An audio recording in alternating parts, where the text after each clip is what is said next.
నమస్తే, welcome to C23 news. DSR పాయింట్కి స్వాగతం. గుంటూరులో ఒక మహిళ మీద దాడి జరిగింది. దానికి టీడీపీకి సంబంధించినటువంటి ఒక నాయకుడు కారణం అని చెప్పని ప్రచారం మొదలైంది. వెంటనే పార్టీ నుంచి సస్పెండ్ చేయడం, ఇమ్మీడియట్గా యాక్షన్ తీసుకోవడం, అంటే అరెస్టు చేయడం జరిగిపోయాయి. అతను ఏదో వివాదంతో శిథిరాలను తీసుకెళ్ళి మహిళ మీద దాడి చేయించారు.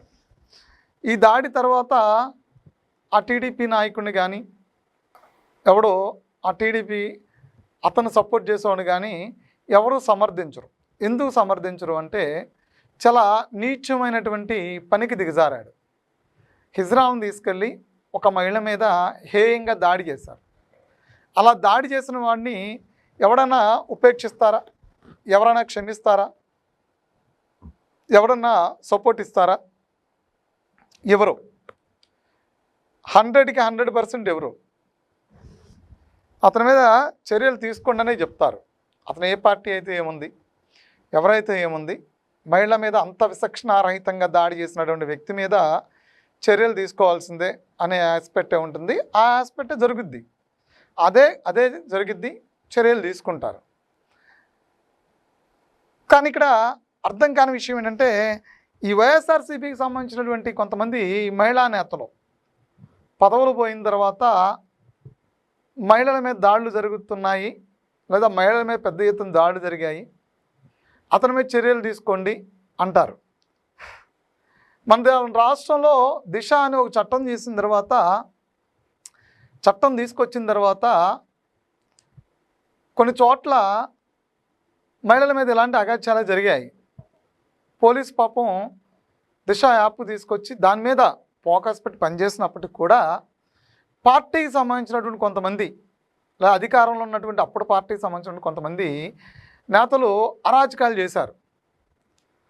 అరాచకాలు చేసిన వాళ్ళని అప్పుడు ప్రభుత్వం శిక్షించినట్టు లేకపోగా అప్పుడు ఒక శాఖకి మంత్రిగా ఉన్నటువంటి, ఒక మహిళా మంత్రిగా ఉన్నటువంటి ఆర్కే రోజా దిగజారుడు మాటలు మాట్లాడింది.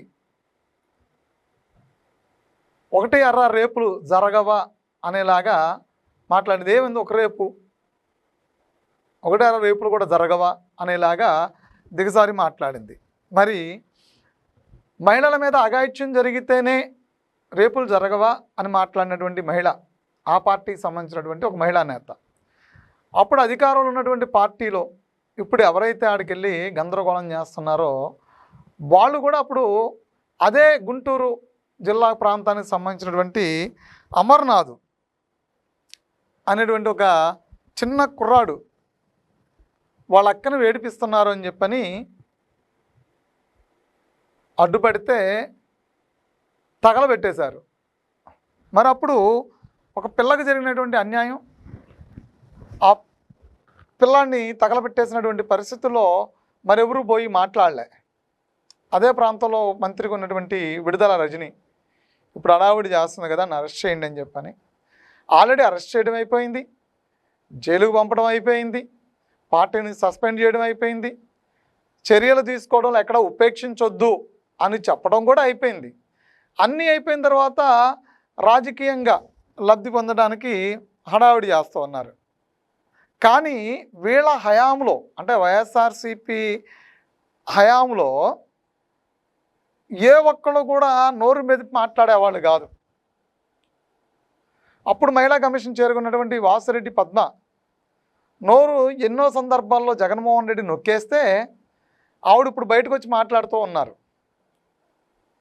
సొంత చెల్లి షర్మిల, ఆమె విషయంలో వైఎస్ఆర్సీపీ నేతలు, ఆ పార్టీ సోషల్ మీడియాకి సంబంధించిన వ్యక్తులు, ఆ పార్టీకి సంబంధించినటువంటి మహిళా నేతలు చాలా అసభ్యకరమైన బూతులు మాట్లాడతారు ఆవిడ్ని. మరి ఆవిడికి మనోభావాలకు సంబంధించినటువంటి ఒక్కళ్ళ మీద కూడా కేసులు పెట్టండి అని జగన్మోహన్ రెడ్డి కానీ వీళ్ళు కానీ ఒకసారి కూడా చెప్పరు. చర్యలు తీసుకున్న వాడి మీద చర్యలు తీసుకోండి అని రాద్ధాంతం సృష్టించే బదులు మీ హయాంలో చర్యలు తీసుకోకుండా మీరు తప్పించినటువంటి వ్యక్తులు ఎవరైతే ఉన్నారో వాళ్ళ మీద చర్యలు తీసుకోండి అని చెప్పని గట్టిగా అడగండి. అప్పుడు మీలో నిజాయితీ నిలువెత్తున కనపడద్ది. మన హయాంలో చేసిన తప్పుల్ని దాయటమే కాకుండా హంతకుల్ని దాసి వాళ్ళు హంతకులే కాదన్నట్టుగా మాట్లాడారు. రీసెంట్గా చూస్తే సిదిరి అప్పలరాజు కొడుకు 18 ఏళ్ల కుర్రోడు బండి వేగంగా తోలి ఒక గొర్రెల కాపరిని గుద్ది చంపేస్తే అతను తప్పించే ప్రయత్నం చేశాడు. తీసుకొచ్చి పోలీస్ స్టేషన్లో అప్పచెప్పలా, నిజాయితీగా వ్యవహరించలా, కేసుని తారుమారు చేసి తప్పించే ప్రయత్నం చేశాడు. ఇప్పుడు సిదిరి అప్పలరాజు కూడా ఇరుక్కున్నాడు. పాపం ఇది తప్పించే మంచి చేయడానికి పోయినటువంటి ఆ ఇద్దరు పోలీసు అధికారులు ఎవరైతే ఉన్నారో SICలు కూడా సస్పెండ్ అయ్యారు. మన హయాంలో చేసినవి ఇవి.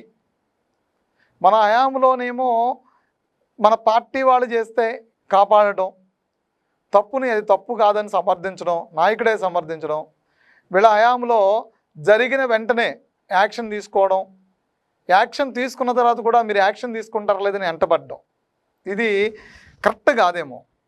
అంటే యాక్షన్ తీసేసుకున్నారు ఆల్రెడీ, తీసేసిన తర్వాత వెంటపడడం కన్నా మన హయాంలో తప్పించుకున్న వాళ్ళ మీద యాక్షన్ తీసుకోండి అని అడ్డం బెటర్ ఏమో. Thank you.